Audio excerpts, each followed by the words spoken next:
So here's the sitch on the ATL box score today. We talk about the NBA draft lottery. Was that a good thing or a bad thing for Atlanta? We get into it with Mr. Steve Choi, and then we talk some Braves baseball with Kevin Gausman and the situation that's going on with that.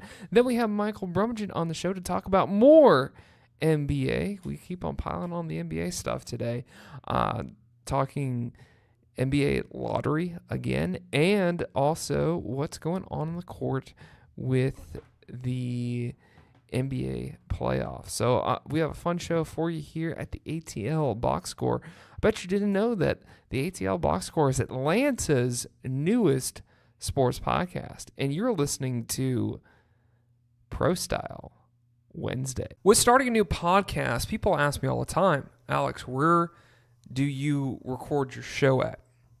Do you do it at your house? No, I don't do it at my house because of just a lot of different logistical factors. The place that I do it at is actually a place called Spaces, Midtown East. And Spaces is a co-working center where I get my show recorded and I get other work done. Co-working has been one of these new phenomenons in the private business sector that has popped up recently.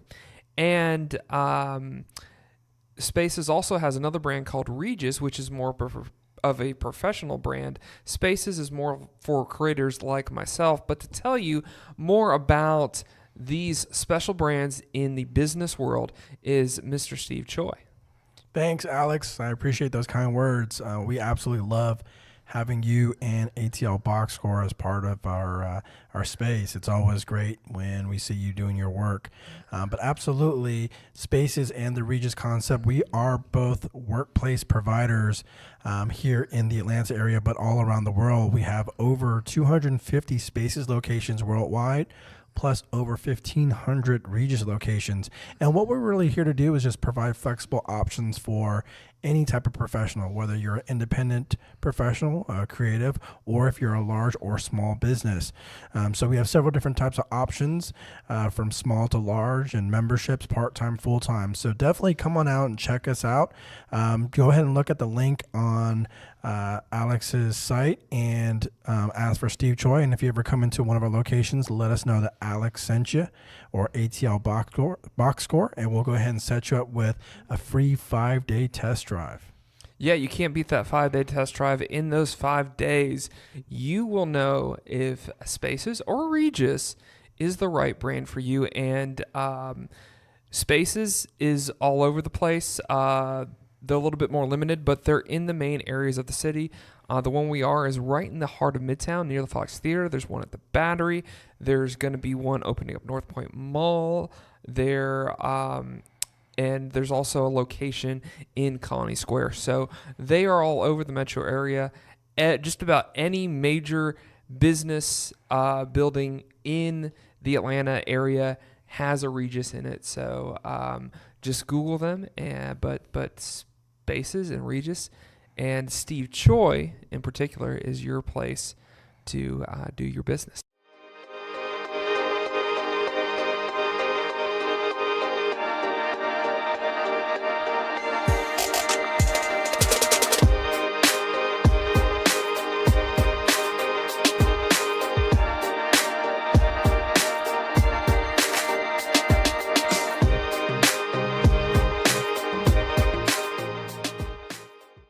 I know a lot of people out there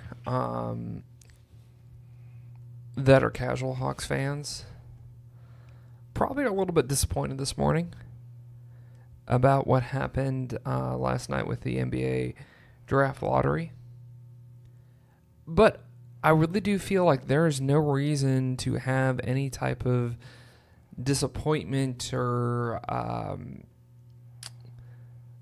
any of that stuff that's kind of going on of expectation and everything like that.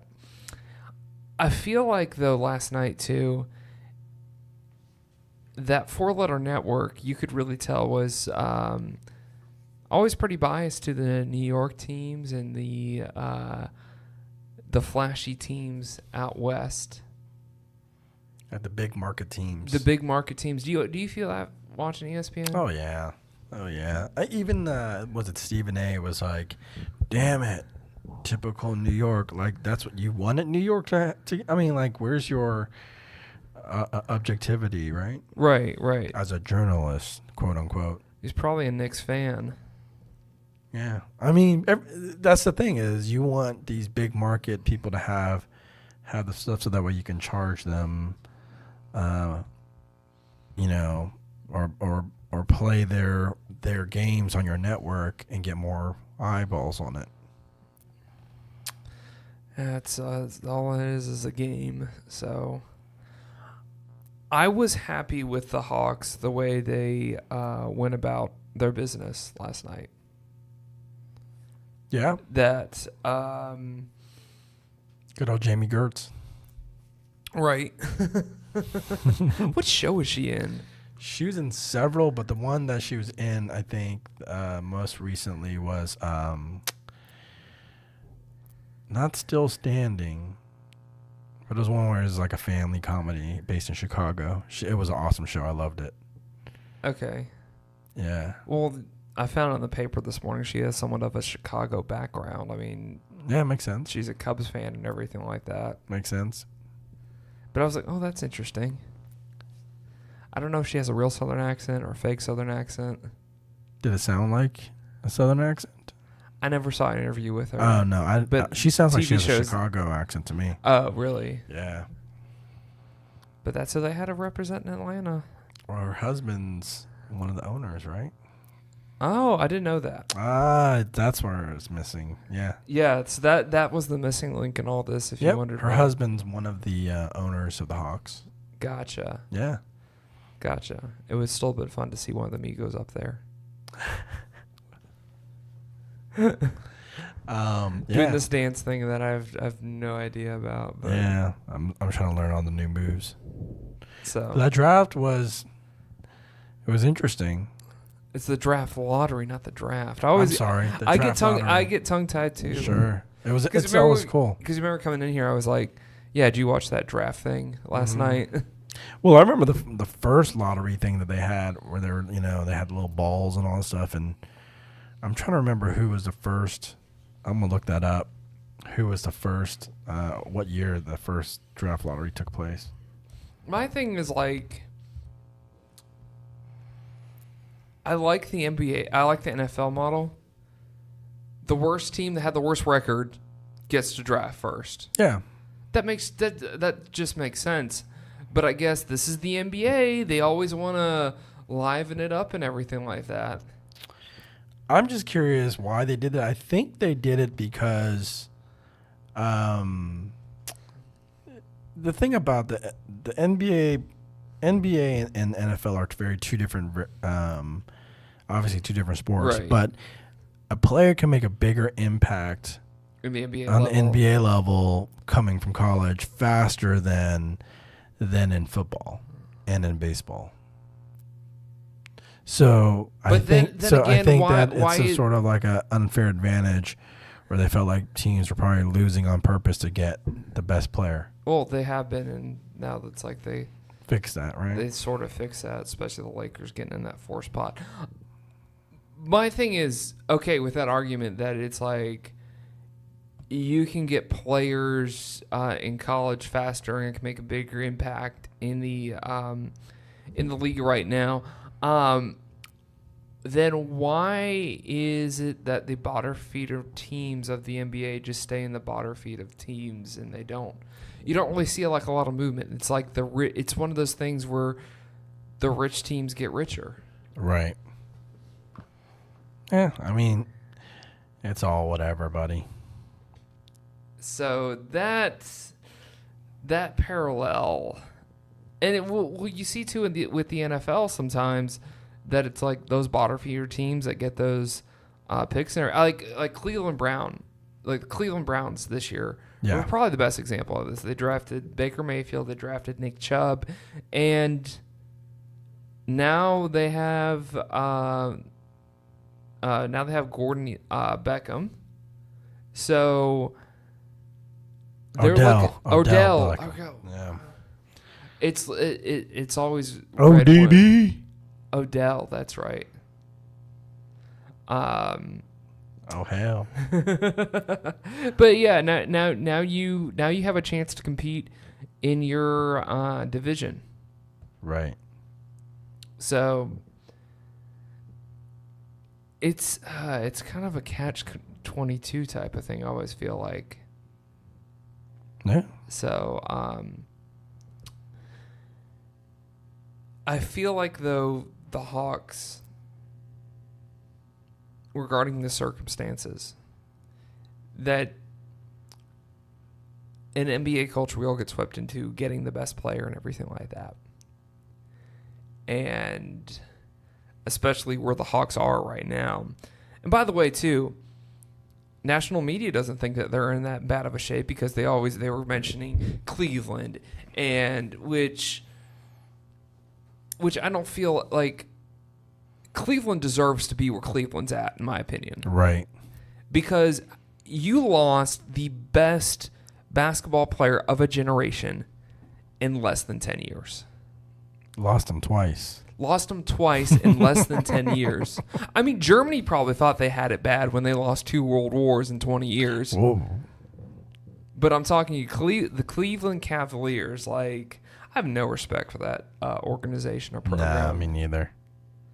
They deserve the what owner. they have. The owner is some sort of narcissist. He is a narcissist. There's something not right about that. And you know the thing about him eating crow after LBJ left the first time, and then he was like, "Oh, he'll never," like burned his jerseys and all that stuff, Right. and then welcomed him back. Like, grow a backbone. What's these politicians too? Right. That's probably where he learned it from. These politicians do the same thing where if they're running for president or whatever, what type of office or anything like that, they'll badmouth the competition. But then it's like when all the dust has settled, like Trump, for example, went heavily after Ted Cruz during the national election in 2016. And then when he needs Ted Cruz to win a crucial Senate seat for him in the Republican Party, he's all of a sudden, oh, Ted's my guy and everything. Mm-hmm. Acts like he's his friend and everything like that. Yes, exactly. That's exactly what happened in this in that type of situation too. Yeah. With LeBron and the Cleveland Cavaliers organization and everything like that. Of course you're going to welcome back the best player in the NBA. Exactly. Of course. But saying things that it's like, oh, we can compete without him, well, then you're high off your kite. 100%. At that point. Did you find out when the first lottery was?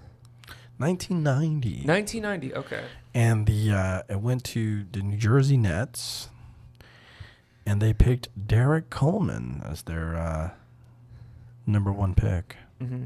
Also, too, like, the league has had history, NBA has had a history of that it doesn't really matter what happens in the draft. It's more like a bargaining chip type of thing because the best players get traded off.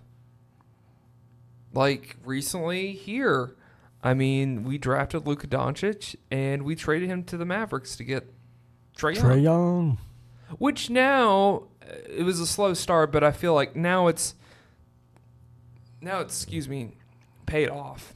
You can't evaluate somebody's career in one season from their rookie season. True. There's all kinds of things.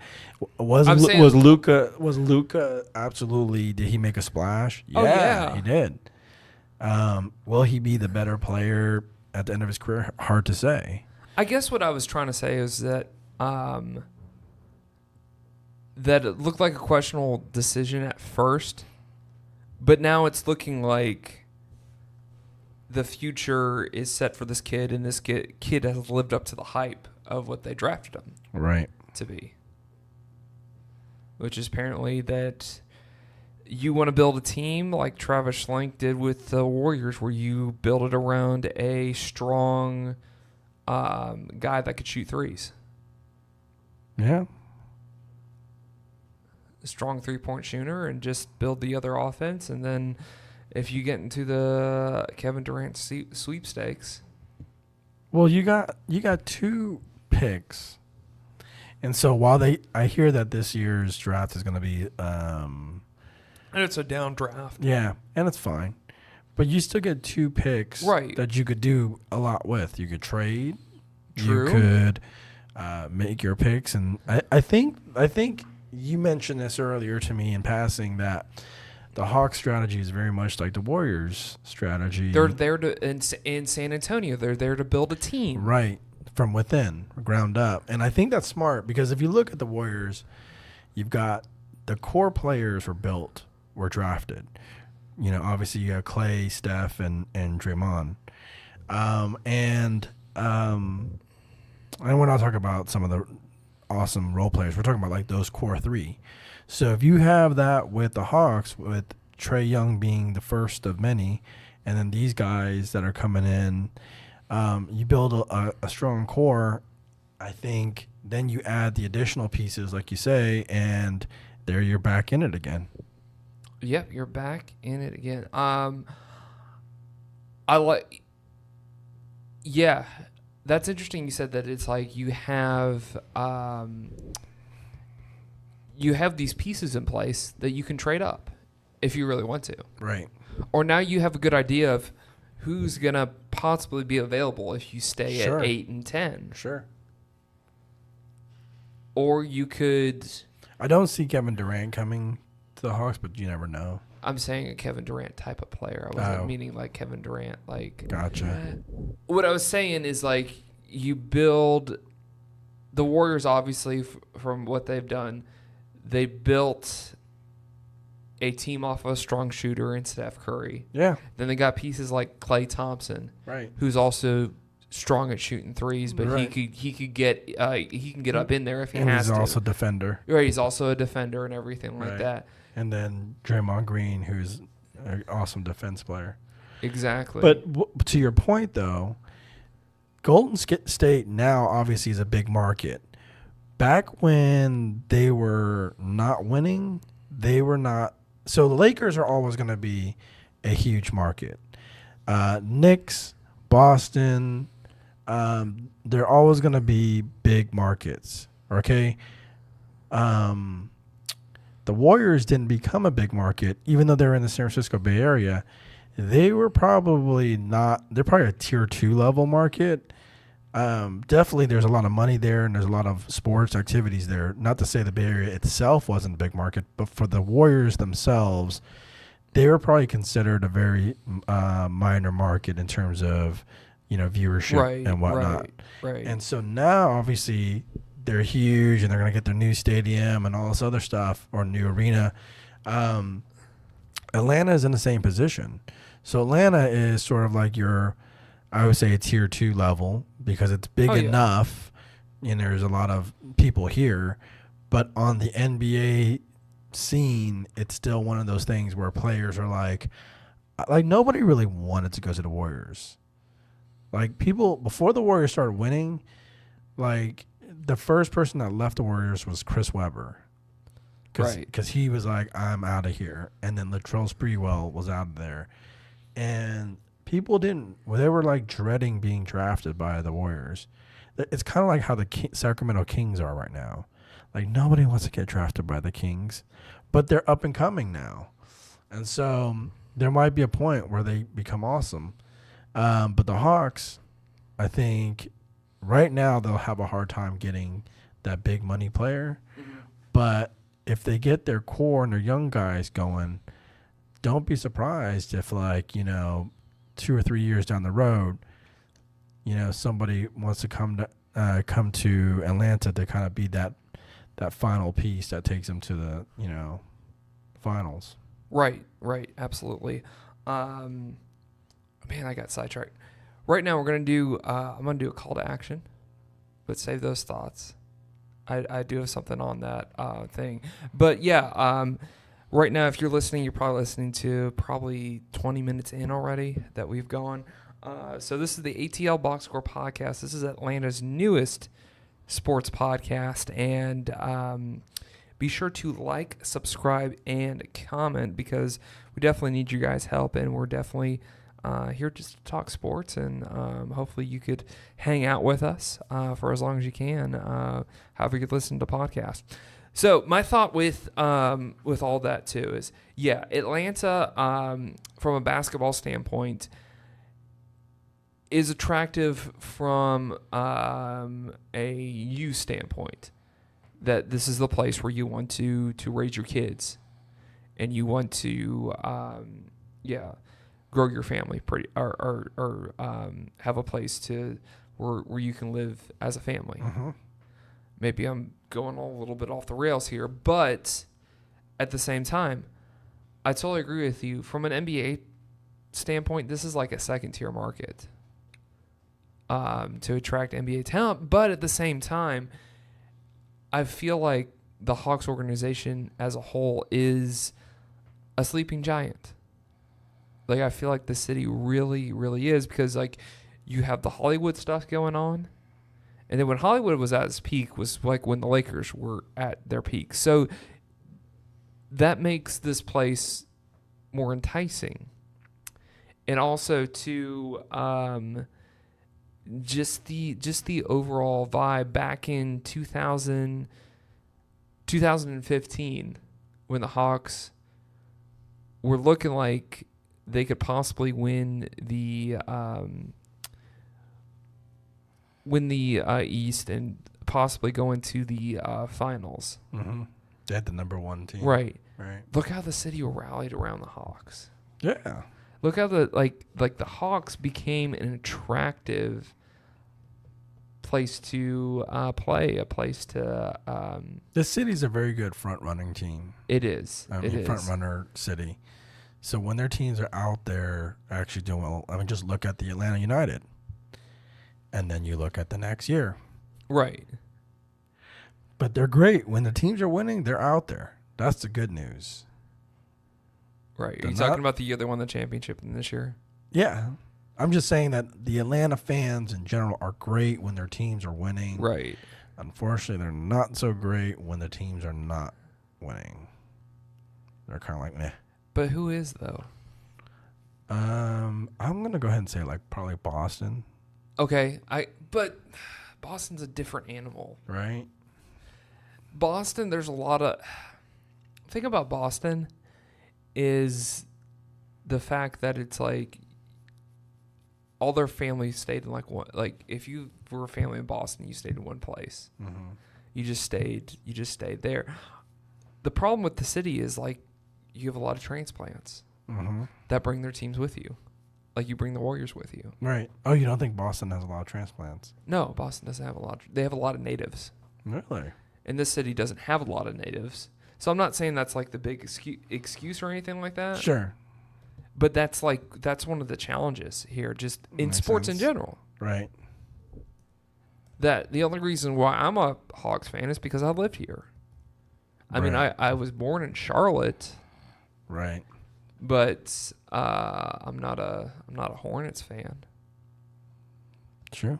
So that's a shame. I remember when the Hornets were awesome. I remember when the Hornets were awesome. Larry Johnson. I actually had one of like their. I had like Grandmama. Growing up, I had a jacket. Nice. That was that green and like that light green and dark green color mixed together. Those like 90s starter jackets. Yeah. It's it was a teal green. Right. With the purple. Right. I had a Hornets hat. You had a Hornets hat? Yeah, because I thought they were sick.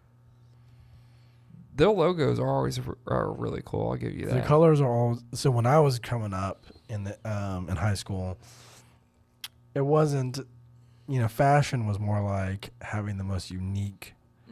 And so I was always interested in other teams, especially like the Minnesota Timberwolves, because they were brand new and no one had a jacket of theirs. Right. And the Hornets. Right. So, overall, I feel like the Hawks made a good decision. And they have the power out of all those teams in there. Okay. Yeah, Zion is probably going to go to the Pelicans, and that'll be an interesting combination of having Anthony Davis and Zion Williams on the same team potentially, but there are other crazier things that happen in pro sports and happen with the NBA draft.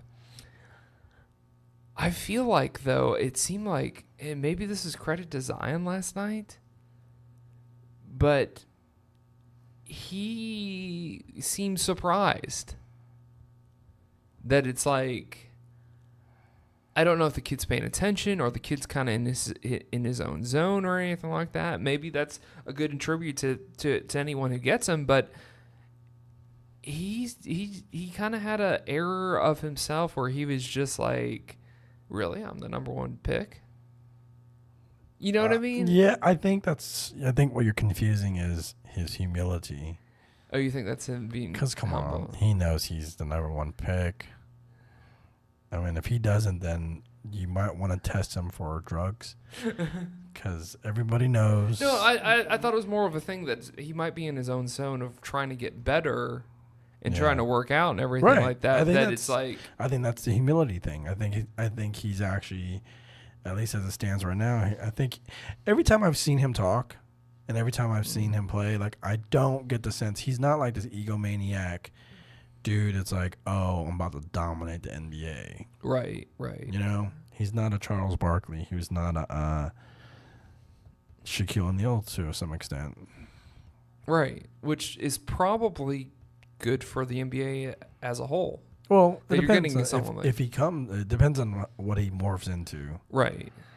I mean, Kevin Durant was a very soft-spoken player when he first came into the NBA. Right. And now he's like really done with it. Just done.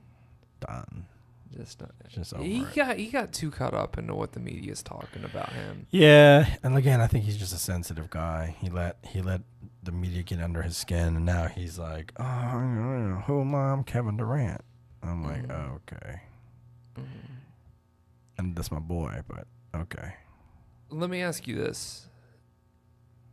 What do you think Schlenk's going to do? Do you think he's going to stay where he is with these draft picks, or do you think he's going to try to make some moves? Who? Kevin Schlenk, the GM for the Hawks right now. Oh. Travis Schlenk. Why did I say Kevin? You know, I mean, getting an 8 and a 10 seed, I think it depends on who's out there in the free agent market, and then who's also out there to be traded. So, again, I don't think they're going to get any big-name player. And if they do get a big-name player, they're going to be trading a big-name player for a temporary loan scenario. Mm-hmm. You know, because, again, I don't know how many players are, like, dying to go to Atlanta right now. My advice is to go ahead and draft and get 2 solid players and, again, continue to build that roster. Right. Just my thing is, like, I hope they just go for their needs. Yeah. Go for their needs. Get a couple of guys that can play defense. Yeah. Because that's something that they're missing. Especially, like, having scores go up into, like, the 100 teens. Yeah. When that happens, you need some guys that can play some defense. Exactly. So, that was our draft talk, our draft lottery talk. Those things get really confusing. Absolutely. So, next we're going to talk about Mr. Gausman with the Atlanta Braves. So, that is coming up next. We did a segment when the Braves were in spring training called Atlanta Braves Players and Playas. I think we're just going to shorten it to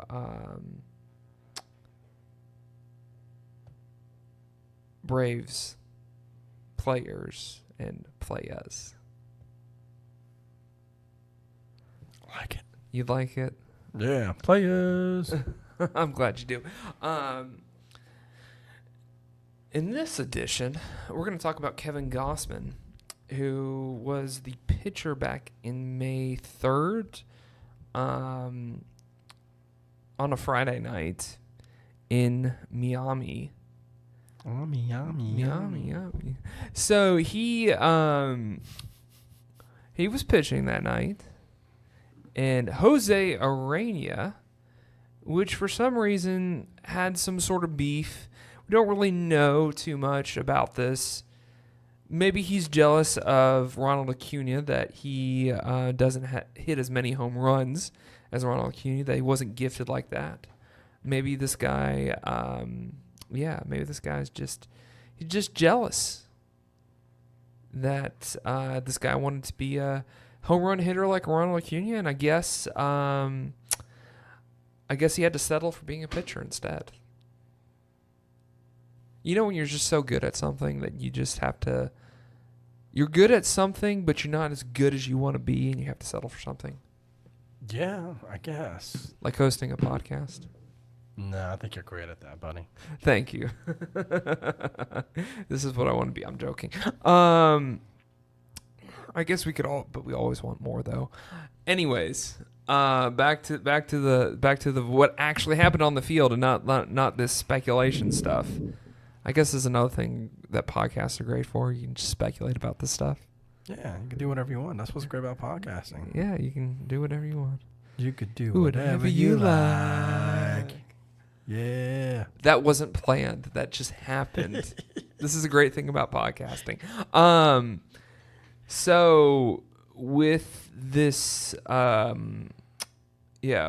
happened on the field was Jose, good old Jose, was went after Ronald Acuna because apparently Ronald did something to ruffle his feathers, and he threw a ball. Yeah, he threw a ball at Ronald and got him out on the DL for a couple of days, but he recovered and got back to it. So this is what I like about the Braves, honestly, buddy, that they're a team that they stick up for each other, they fight for each other. Yeah. And so Gausman, putting his reputation on the line, putting his reputation on the line, and possibly could get some sort of suspension, was like, you know what, Ronald? I'll do you one better. I'll get him when he comes at bat. Right. And so that's exactly what he did. He threw a pitch right to good old Jose. He missed him, and Jose knew it was coming. He kind of like backed out of it, pretty much. But Gausman got thrown out. That pissed off Brian Snitker. Brian Snitker, I'm assuming, got thrown out of that same game too. But the Braves won the game. They might not have won the war of the umpires, but Gausman did play in the Dodgers thing. But there was a 5-game suspension looming that he was going to have to serve, and since he appealed it, I guess. When I talk about appeals, I'm always thinking of like the NCAA appealing to the NCAA, or I think it's funny how we use these court type of oh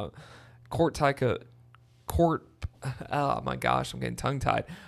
Court type of language for these different things. These legalese, appeal process, right? That type of jazz. So right now, he has decided, because it's a 5-game suspension, that he is going to drop his appeal and just take the 5-game suspension as a man. So, but at the same time, you kind of wonder who really won here. Did Kevin Gausman win? Or did Jose Urena, because he took the suspension? I think Kevin Gausman won because he pushed it back. He made an appeal just so he could play a couple more games. Mm-hmm. Now, with all this going on, because Gausman's having a decent year, and he probably felt after the Dodgers series, or let me see where what their schedule was, because they played the Marlins and they went in Miami. Then they played the Marlins. Then they went to Arizona, and now they're back here for St. Louis.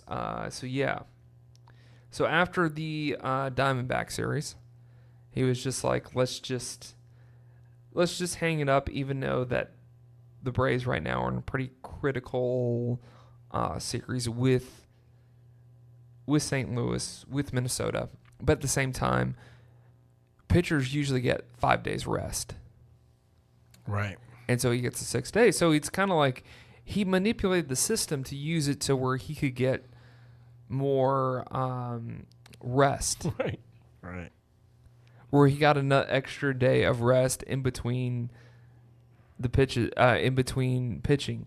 Now, if he hit Jose Urena, maybe this guy would probably get more. Right. Than he actually did. And I looked up his stats because I was curious. So he's pitched 5 games. He's won 2 and lost 3. So he's 1 game below 500. His ERA is 4.50, which that's decent. It's not the greatest, but like I said, he's not one of your aces in the hole right now. Just off those stats, so the Braves aren't really losing a lot here, and I think this guy's going to be critical once you go into more of deeper into the season, just because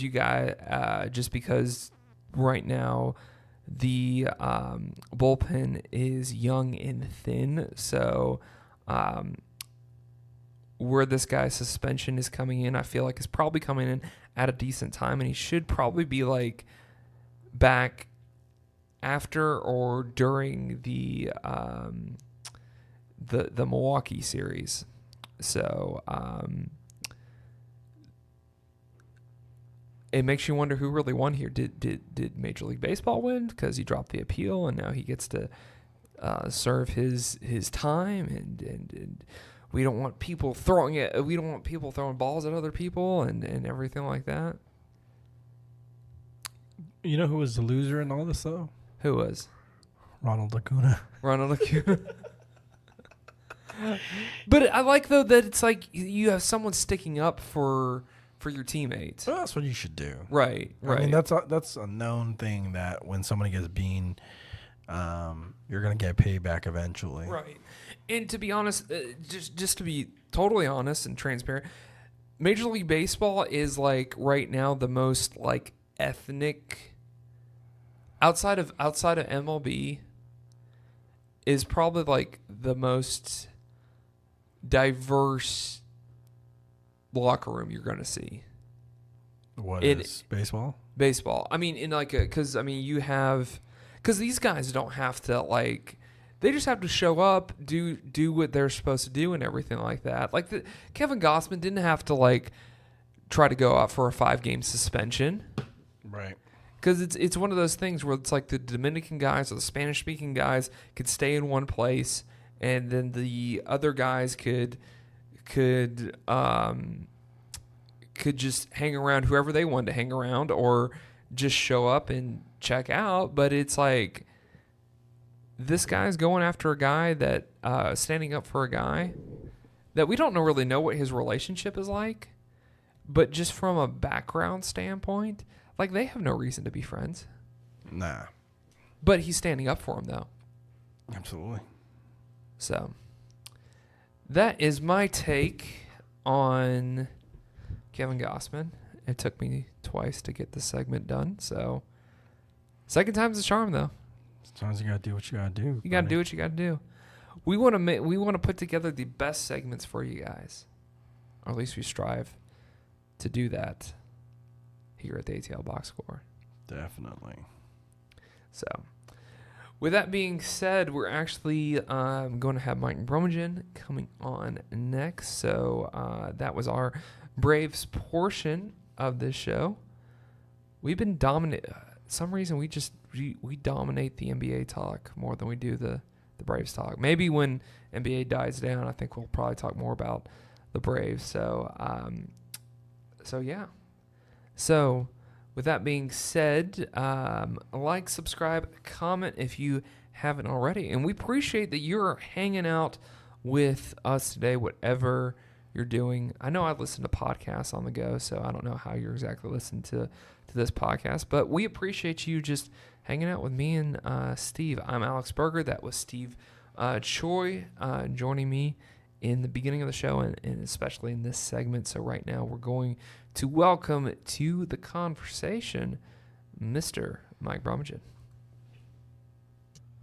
Well, we just want to welcome back Mike Bromagen. Mike, how are you doing today? I am doing all right. How are you? I'm good. It was pretty much an exciting night in the league with, I know a lot of people were crossing their fingers down here with the NBA lottery, and you had Golden State taking on Portland with the Western Conference Finals. But I just want to start with the lottery, and what were your thoughts on the lottery and how that all shook out last night? I think my initial thought afterward, well, first thing being from Atlanta, like I personally was disappointed. I was really hoping we would wind up with a top 4 pick. And I was also hoping that, Dallas, I didn't want their pick to be top 5 because then we wouldn't get it, but I was hoping it would be higher than what it wound up being. It wound up being, kind of disappointing to me because it wound up being the 10th pick. And, at best, was hoping we would get like our pick in the top 4 and their pick like 6. That was what I was personally thinking is, optimal, possible opportunity. And you figure Atlanta had the 5th best odds going into the lottery. And then we wound up with the 8th pick. So that was a little disappointing. But overall, I think after taking time to take personal fandom out of it and just like assessing the whole thing, I think Rudy Gobert probably had the best reaction to it because it sums up how I feel. Rudy Gobert, if you aren't familiar, he's the center for the Utah Jazz. After the lottery, he tweeted out, "We just witnessed the end of tanking, and we should be happy about it." Yeah. Especially the new lottery odds worked. It worked when you think about it, like flattening the top end out so that the worst teams wound up with pretty much relatively the same odds, and they're all lower than what they used to be.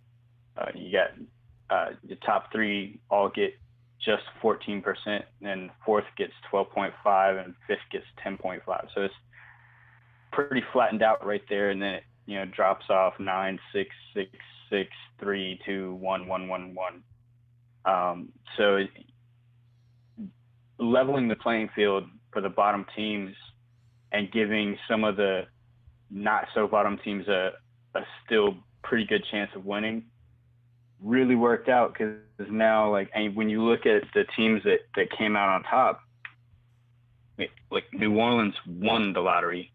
Yeah. Well, they were, they were the 8th worst team. They weren't trying to actively tank until and even after halfway through the season, after they realized that Anthony Davis didn't want to be there, they still played competitively. So it's hard to say they were actively trying to tank, because they still were trying to compete. They just weren't good enough to compete.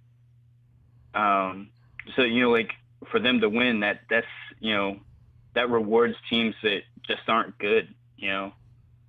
Memphis was competitive all year. They were the 11th worst team in the league. They fought and played competitive as much as they could with the talent they had. And they got 2nd best pick. The Knicks And to me, I feel like if you believe in karma or you believe in basketball gods or anything like that, like, to me, this is them at work, because they literally trashed their season.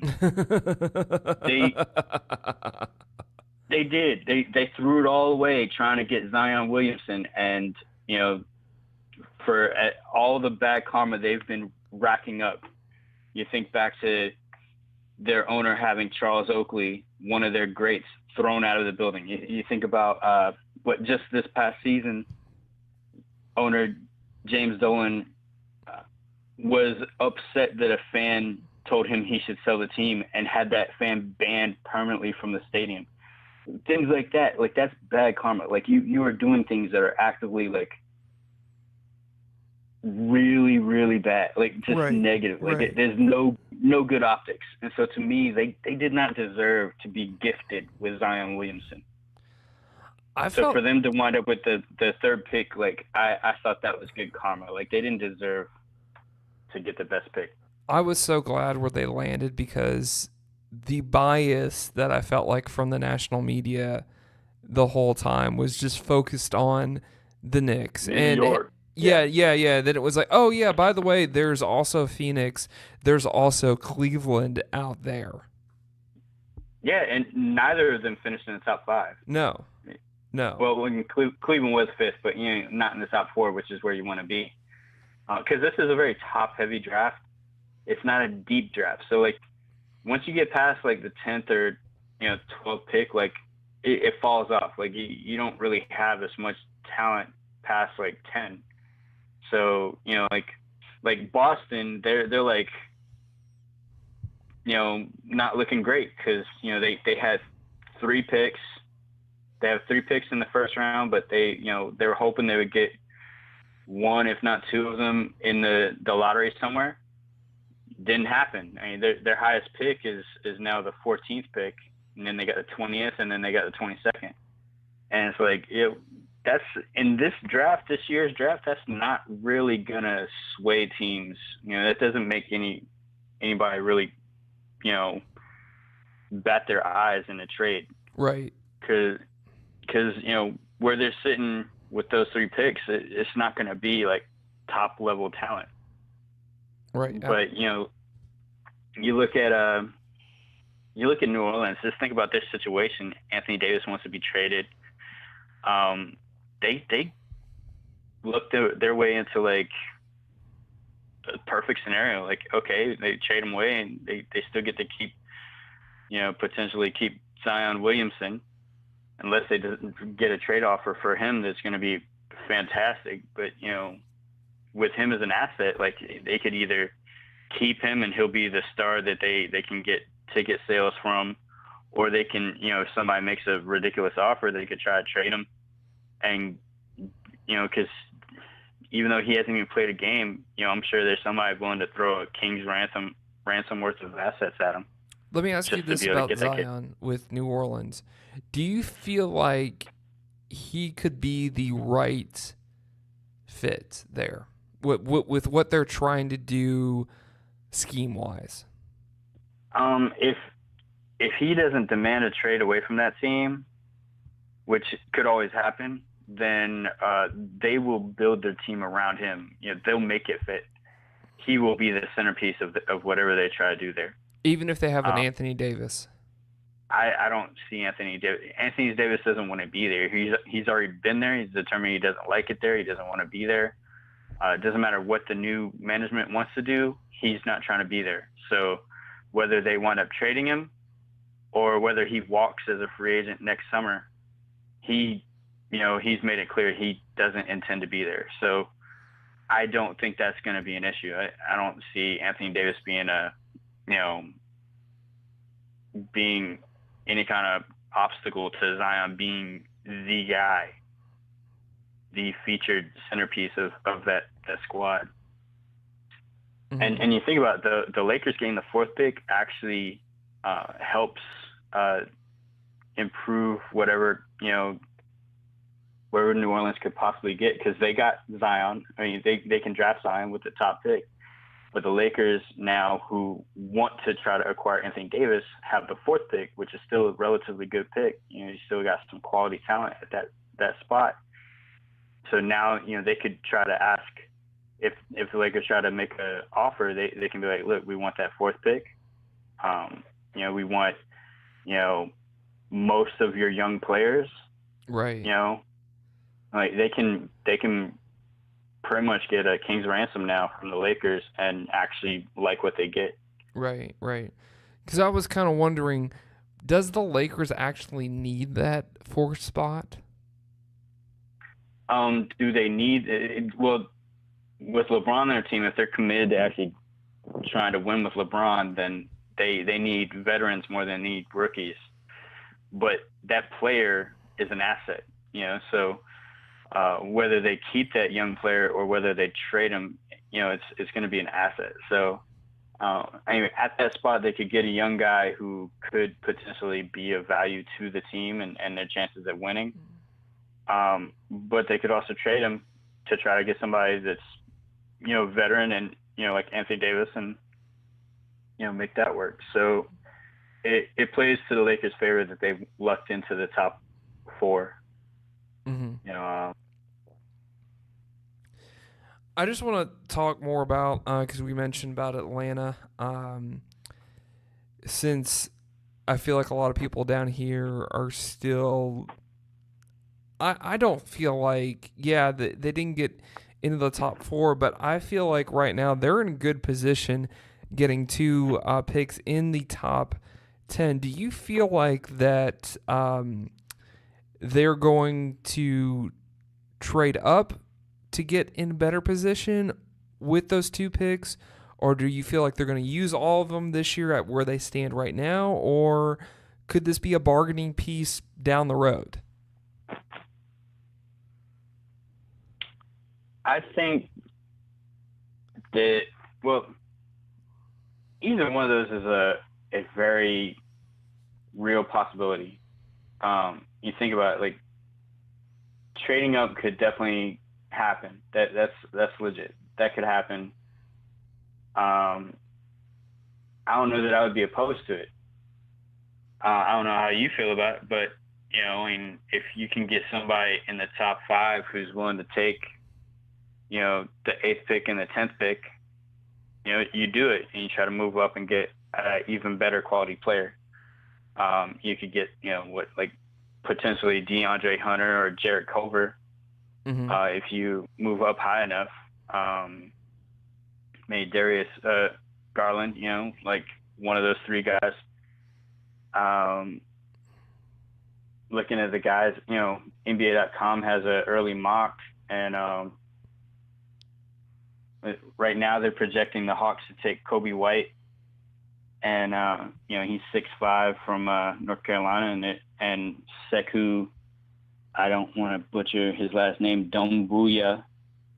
That's who they're projecting the Hawks to take right now. But so I think moving up could be a possibility, a real possibility, because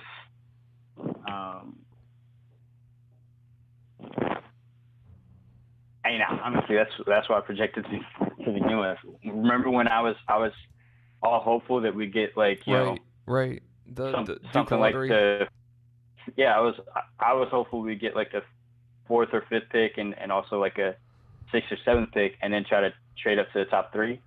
I don't know if the 8 and the 10 are good enough to seduce somebody in the top 3 to letting us move up. I doubt it. I definitely know that we wouldn't be able to trade. New Orleans wouldn't take those 2 picks for Zion because he's going to be a marketing juggernaut. I don't think Memphis would take that for Ja Morant, not because they wouldn't value the 2 extra, the extra pick that they would get, but Morant, who they're projected to draft in a lot of mocks right now, he actually fits a need. They need another guard, but when Michael Conley eventually puts his sneakers up on the shelf for good, Morant would be a great successor to running their style of basketball. He actually fits what they do there. So he would be like the perfect guy for them to take. So I don't see them wanting to trade down But maybe the Knicks don't value RJ Barrett that well. You know, maybe they're looking at RJ Barrett and they're like, look, you know, this isn't as good as we had hoped. So we'll take 2 guys instead of 1. So maybe we could trade up to 3rd for RJ or DeAndre or whoever we want to take at the 3rd spot. So I could see that happening. The Knicks, now that they don't have a Zion, they pretty much need to get as much assets as they can so they could try to compete with the Lakers to try to trade for Anthony Davis. Mm-hmm. You know, and it's like 1 rookie, you know, whoever they take at number 3 versus 2 at, 8 and 10. What would sound better in a trade offer? You know, if you have 2 top 10 rookies versus 1, you know, I think they might consider that, you know, drop down, let Atlanta take the 3, they take the 2 picks, and then try to swing them in a deal for Anthony Davis. So anything's in play right now because you got some teams there who, you know, and the Lakers might want to try to swing a deal like that so they could have those 2 picks to throw at New Orleans. Mm-hmm. So you got 2 potential teams there in the top 4 who Atlanta might be able to try to work a deal with if they want to move up. You know, if you know, and really, you know, it's going to come down to how the coaches feel because, you know, they got to bring these kids in for workouts. You got to get a good look at them, see how their skills play out, you know, what they look like in person. You know, so if the Atlanta coaches, Lance Pierce and his guys, if they fall in love with one of these top 4 or 5 guys and they think they can make a deal work with, you know, realistically the Knicks and Lakers are probably the best ideal trade partners since, you know, they want assets to be able to try to get Anthony Davis. Maybe they make that move, but it depends on how the coaching staff and their scouts feel about these guys in the top 5.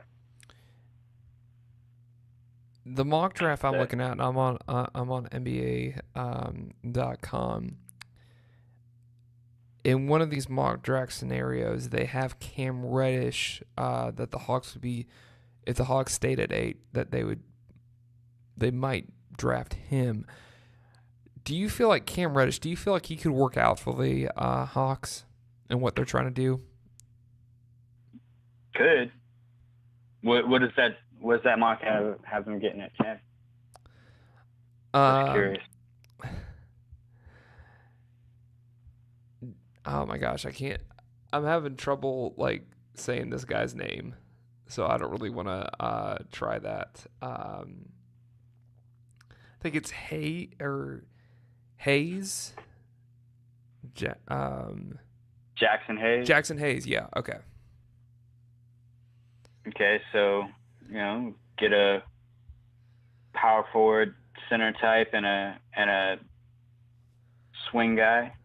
I think that could work. And like if they keep the picks, depending on how the draft falls and who takes what, depending on who's trying to fill needs and who's just drafting for best available, like the Hawks could wind up with guys who would actually fit needs and actually be good for their depth. So they could sit pat and it'd be great. Or they could try to trade up and it would still be great. So either way, and you know, you think about it, all right, after the lottery concluded, Trae Young tweeted out, you know, like first of all, you know, when it was announced and we didn't have a top 5 pick, you know, first response was, what? Yeah, you know, yeah.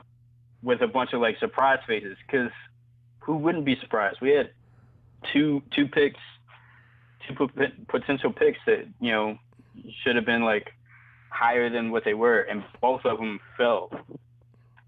You know, so, you know, we wound up with both of our potential picks falling lower than where they were. So, yeah, that was kind of surprising. But then his follow-up tweet to that was, we gonna be all right. Right. You know, hashtag true to Atlanta. So, you know, he's still confident. He's still, you know, and that's what you need. You know, you need that positive attitude. So that's a good sign for Atlanta. You know, the young guy, Trae, is still being positive, and he feels like whatever they get is going to be good. So,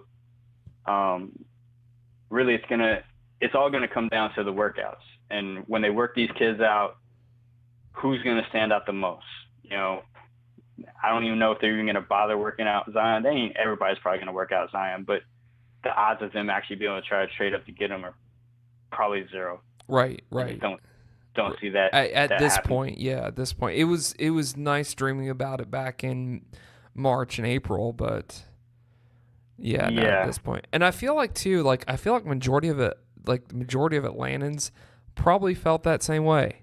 That you are like they're going down the line. You hear Boston's name goes first, and you're like, okay, that's probably where they should be since they made it into the playoffs.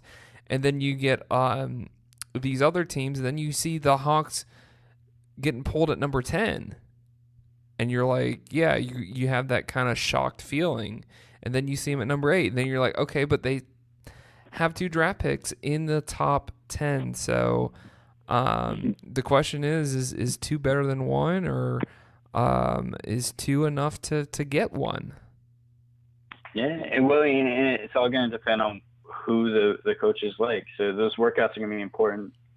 I need to try and see if I can A, have some time off from work, and B, get me a press pass and try to get into those. That'd probably be big to get into some of those workouts. But they allow media into those workouts?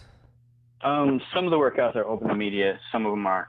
They'll do closed workouts, and sometimes they'll have open workouts. So you just got to pay attention and see what they're doing and when and what they're advertising. So it'd be good to try to get into something like that. We learn something new every time. Say what? I said you learn something new every day. But if you were Travis Schlenk right now, what would you do?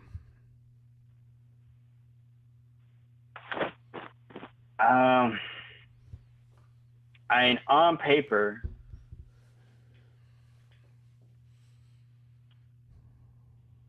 you really have to think about this, don't you? yeah, because when you think about it, it's like it's hard to really say right now because you don't know what everybody else is going to do, and that's a big part of it, is knowing what is everyone else doing. Because depending on who drafts who, you could wind up with guys that you actually really want falling to you. You're not, you're the 8th and 10th pick. It's not the best possible chances that you could have had, but you could still wind up with some really great talent falling to you at those spots. But then, if the guys that you like get drafted ahead of you, then, then you're stuck with stuff that, just the best of whatever's left. So it's really hard to say. So it's like you at least have to wait till the work, you get all your workouts with everybody that's going to be in the draft and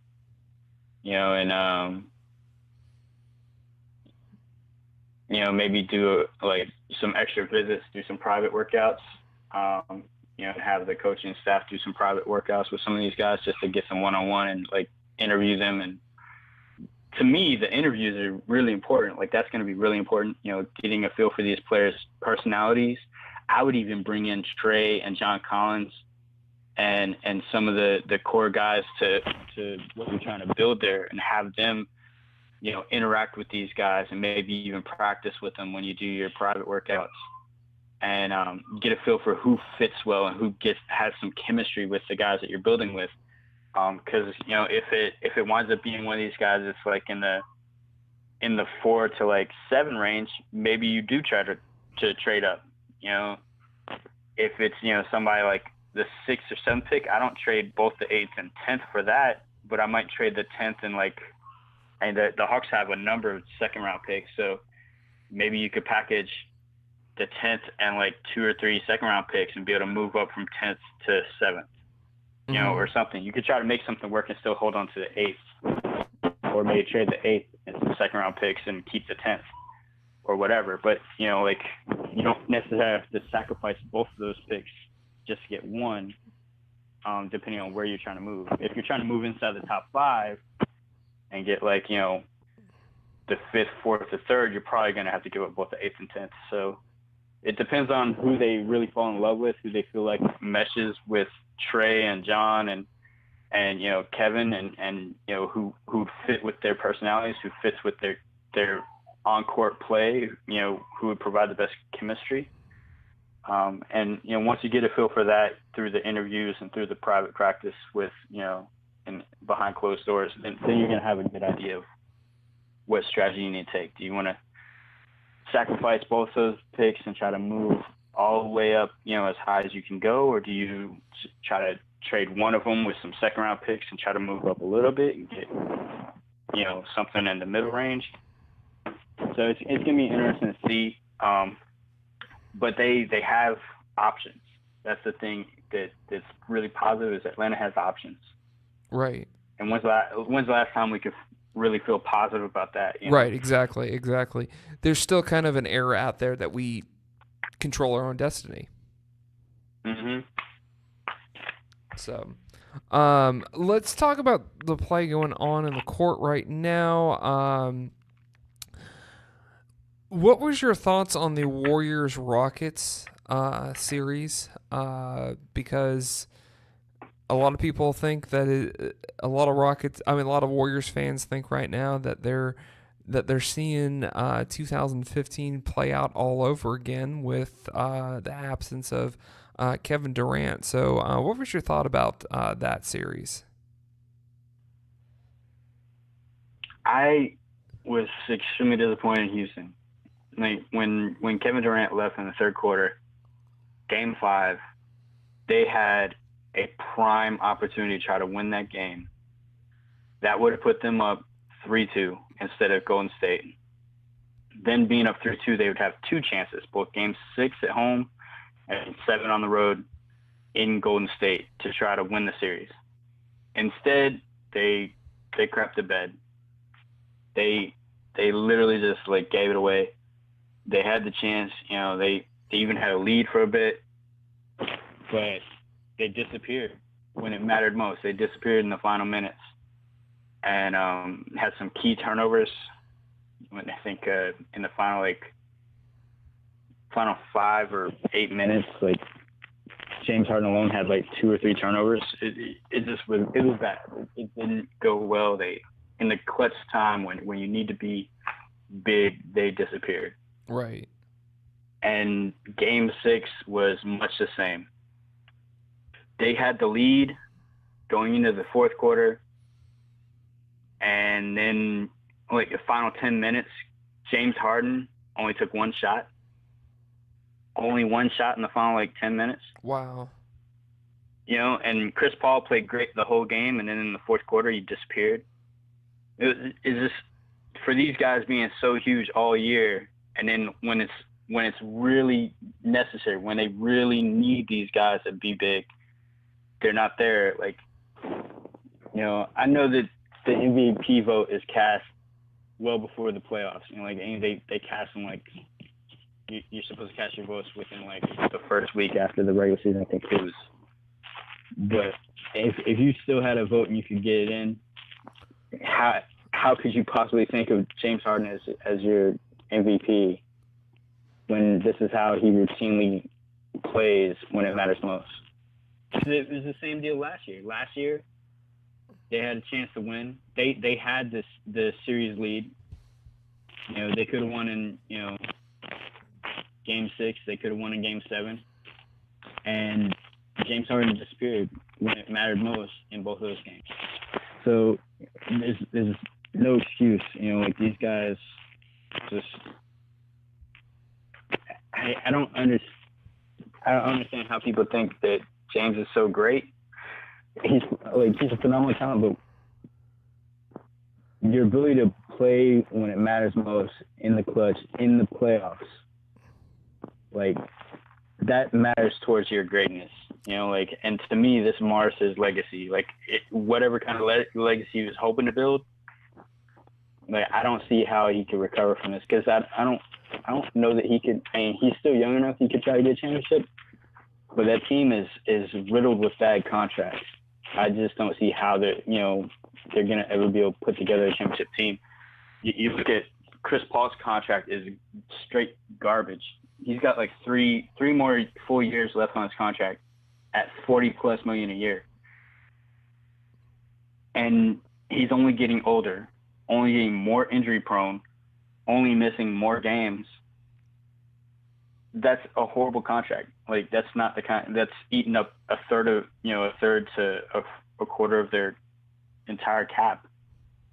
And James Harden's getting about close to $40 million too. So between those two guys, most of your salary cap is already eaten up between two players. Yeah. Yeah. It's going to be really hard to build a viable championship competitor around that. Also, too, isn't there another factor with this whole thing that are we learning that the Warriors are just that good and that deep and that talented? I wouldn't say they're that deep. That good, yeah. I mean, their top 5 guys are that good. But this last series you have to give like some credit to the resiliency of this team. Resiliency, yeah, but it doesn't mean they're that deep. Like they really only have a rotation of about 7-8 guys. There are some teams like the Milwaukee Bucks who can go 11-12 deep. I wouldn't say they're that deep. You got your starting 5. The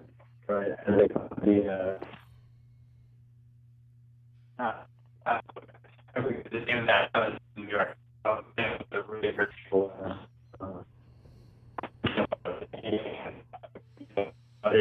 Draymond, Kevin Durant when he's back healthy. Klay Thompson, that's their main 5, and then their rotation mainly is going to be Lewis and Kevin Gausman, Marlin, and those guys are going to get the majority of the minutes, and then throw some Queen Cook and a little bit of Edge. Like, not that deep, like they get some of other guys, but those guys pretty much do nothing. Mm-hmm.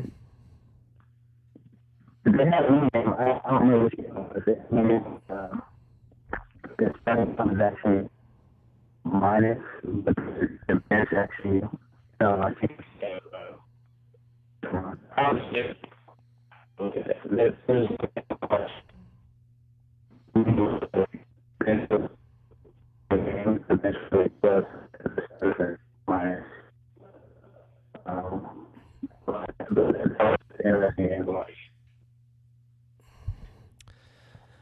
How do you feel about what happened with Joel Embiid?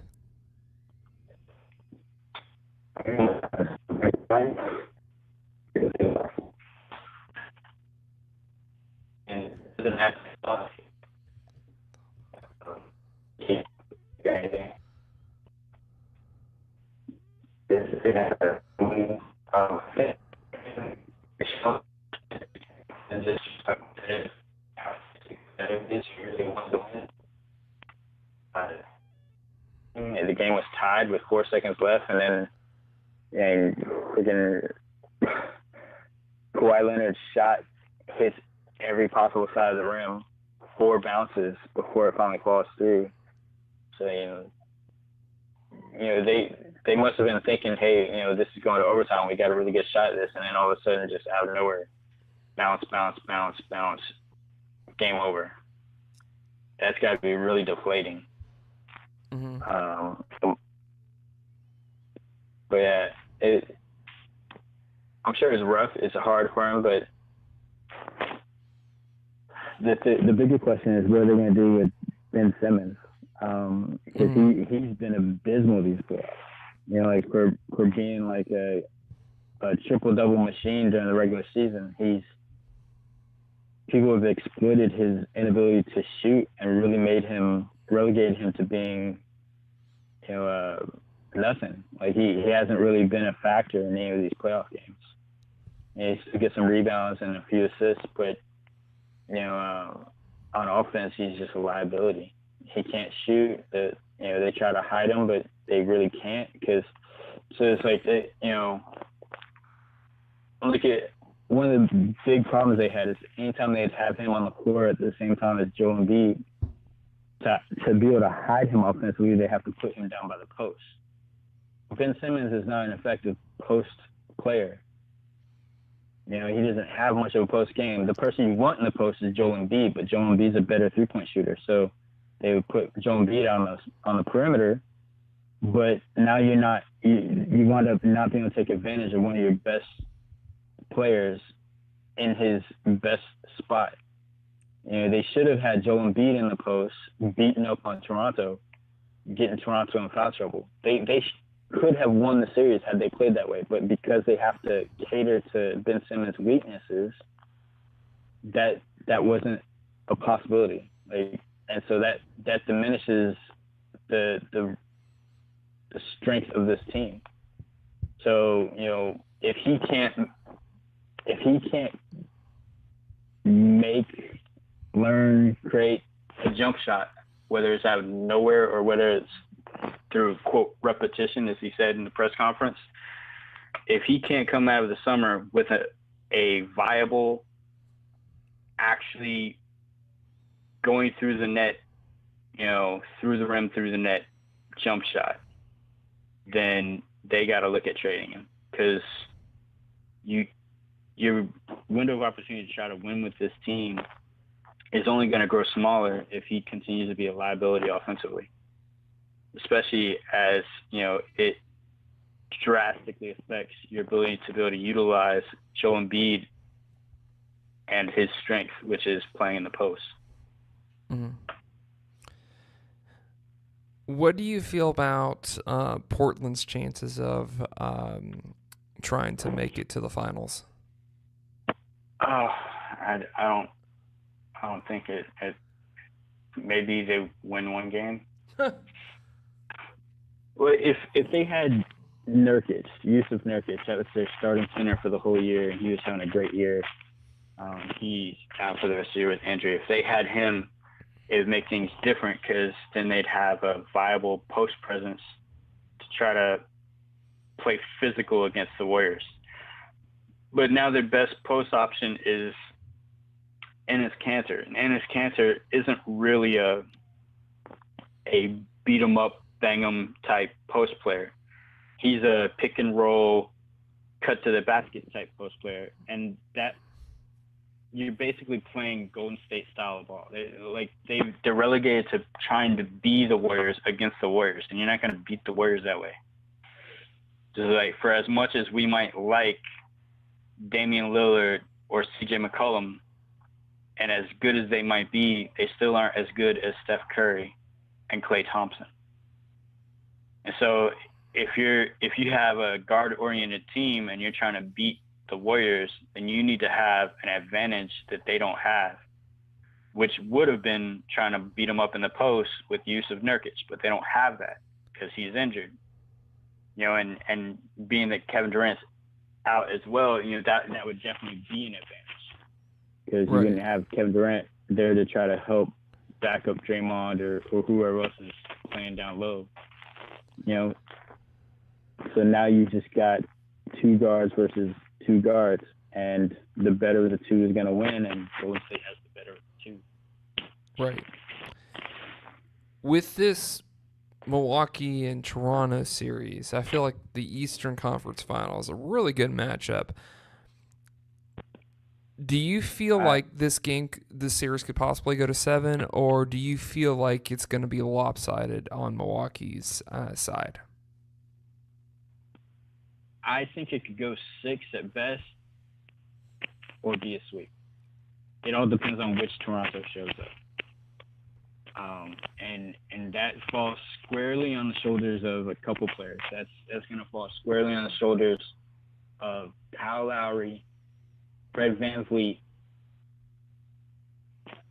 Marc Gasol, and Danny Green, and Pascal Siakam.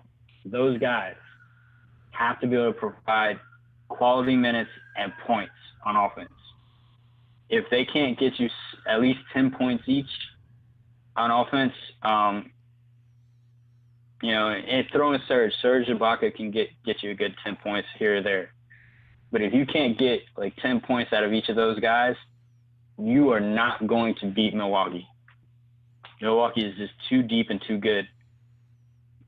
And it's just crazy because, like, you know, everybody likes to try to boil it down to the stars. And both teams are pretty much a one-star team. Kawhi Leonard, Giannis Antetokounmpo. But Giannis's team has more depth and more quality to their depth. And you do the matchup, and it's like, okay, Marcus Gasol is a really good – he's going to be in the Hall of Fame. He's a really good center. But he's in the twilight of his career. He's not in his prime. He's in the twilight. He's on the downslope. He gives you very little on defense. You know, occasionally a good block or two, you know, coming from the weak side on help, or if he's guarding somebody smaller. But, like, he's not fast. He's not quick. He's not going to be able to move around a lot. And on offense, he's slow. You know, he can set some good solid screens. He can shoot a mid-range to decent length jump shot, but he's limited. You know, you got to take advantage of what you can out of him with the little bit of energy you're going to get from him. Well, contrast that with Milwaukee. They got Brook Lopez, who's in his prime, and he's added a really viable, deadly three-point shot to his arsenal. So you got one team with a 7-footer who's aging out of his career and one who's in his prime and can shoot a three. Well, advantage Milwaukee. You look at their second best player, you got Kyle Lowry, who's an undersized point guard who has the propensity for being weak. Mm-hmm. I don't mean weak like he's like has no muscles. He's a pretty stocky fella. He has muscles. I mean weak like he goes through lapses where he doesn't show up. He doesn't commit on defense. He doesn't, you know, he disappears on offense. You know, he goes through lapses where you just don't find him for a whole game. Look at their last game against Philadelphia. You know, that game went down to the wire and Toronto won off of a lucky shot from Kawhi. Kawhi had to have 41 points. Mm-hmm. Where was Kyle Lowry? Right. Kyle Lowry had 10 points on 30% shooting. That's not good enough. 10 points on only 30%. He was 1 for 7 from 3, 4 for 13 from the field. That's trash. Like, he goes through these lapses where he just disappears. You know, and he's got to be better than that. Well, who do the Milwaukee Bucks have? Their second best player. Yeah, it's a toss-up between Chris Middleton and Brogdon. Right. You know, like, and those guys are much more reliable. Pascal Siakam, all season long, he's been like the upstart. Everybody's like, oh my gosh, he could be the next superstar. When these playoffs, he's been relegated to the back seat. Like, he's been doing nothing. That last game against Philadelphia, they had him locked down to the tune of 11 points on 4 for 11 shooting. Just a hair better than Kyle Lowry. Like, right. It's the way they've been playing. Toronto's been playing pretty much Kawhi or bust. That's not going to work against Milwaukee. So, like, if some of these guys give their A game and they bring their best, it could be like a 5-6 game. Maybe 5 is a gentleman sweep, you know, or a 6-game series. I don't see it going 7. I don't think they're good enough or deep enough. Mm-hmm. Kawhi is certainly good enough, but, you know, his supporting cast isn't. I just can't see it going 7. They bring their A game, they could push it to 6, but I could see this being a sweep. It could easily be a sweep. Wow. Milwaukee is that good. And you just think about it. Milwaukee has 52 wins this entire year by 20 or more points. Something like that. Like, it's ridiculous. Like, they have like 70-something% of their wins have been by blowout. Mm-hmm. They are literally a juggernaut. Yeah, they are. Well, thank you, Mike, for talking NBA with us for the last 40-something minutes. Where can we find you on social media? We didn't even talk about the Lakers. No, we didn't even talk about the Lakers. I didn't even want to talk about the Lakers. There is too much stuff going on right now. That's all the way over on the other side of the country, where I'm sitting right now. their headlines are so funny sometimes. It's just this situation is so bad. Yeah. That's why it's easy to talk about them. Yeah. So where can we find you on social media? At Mbrummagin on Twitter. Gotcha. Well, thank you, Mike, for being on the show. Always enjoy you breaking down the league for us and talking all things NBA. No problem, man. All right. So you think about last night. You think about Zion Williams, how he, like, when they were saying that that he just looked like at times he was just shrinking into a suit. You know what I mean? Like, he just wasn't used to the attention, the spotlight being on him, and he probably doesn't watch ESPN as much as we think. I don't know. I mean, when you see him talk, he seems fairly comfortable. He doesn't look anxious at all. Mm-hmm. I mean, he has a smile on his face, and he's like, he knows how to, like, play it off publicly. Right. That's what I'm saying. So to me, it doesn't feel like it's a natural reaction. I think that's probably just his personality. He's probably like a low key guy, like could be like a Kawhi Leonard. Mm-hmm. You just said your cat's name. Low key guy. Low key guy, yeah. That's my cat's last name too. Low key guy. Oh man. Yeah. Fun times. Yeah, some young guy. Yeah, some young guy. So we are wrapping up the show now. Appreciate you listening to us today, checking out the ATL Boxscore Podcast, Atlanta's newest sports podcast. Go Dubs. Good. I thought you were gonna ask me what you asked me off the air. Like, when are you gonna keep on? When is new enough? Yeah. When does the show stop becoming the newest sports podcast? But it's a catchy line though. Yeah. So I'm gonna go start one tomorrow and be like, I'm the newest sports podcast.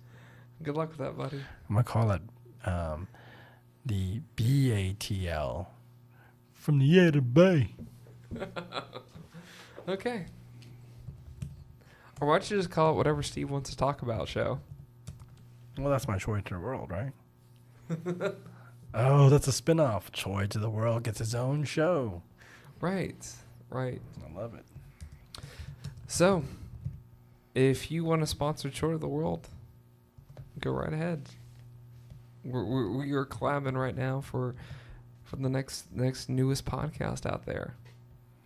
Yeah. So, with that being said, thank you guys for listening. Thank you guys for hanging out with us today. Appreciate if you could smash that like button, if you so please, and hit the subscribe button. Also, too, we right now are at a 4.3 on iTunes. Did you know that? That's awesome, buddy. I didn't know that. So if you could help us out to maintain that 4.3, if you could give us a 5-star review if you think that we deserve that on iTunes. If you're on iTunes, we would appreciate that. Also, we are on Google Play and wherever good podcasts are found. So, thank you guys for checking us out today. Thank you for listening, and we will be back here on Monday for Football Friday with Donovan James, one of our recruiting guys, and talking recruiting in college football. So, shining some light on the world's largest cocktail party down there in Jacksonville. It's probably, at least this year, it's probably never too early to talk about that game. That is on Football Friday. That's going to be our Friday show for us. So stay tuned. That will be, you'll be listening to that before you know it. So thanks for listening, guys. You guys are awesome, and I hope that you have a good middle of the week. Take care of each other out there. Episode, where are we at? 50. Let me look here. It's gotta be not that much because we're still the newest sports podcast. Yeah, in here with like 50 something episodes. Yeah. Maybe put that in the comment section. When does new not become so new? So, episode 50. I think we're at 57. I'll just say 50 something. Until you remember next time. 57 is, or 50 something is out.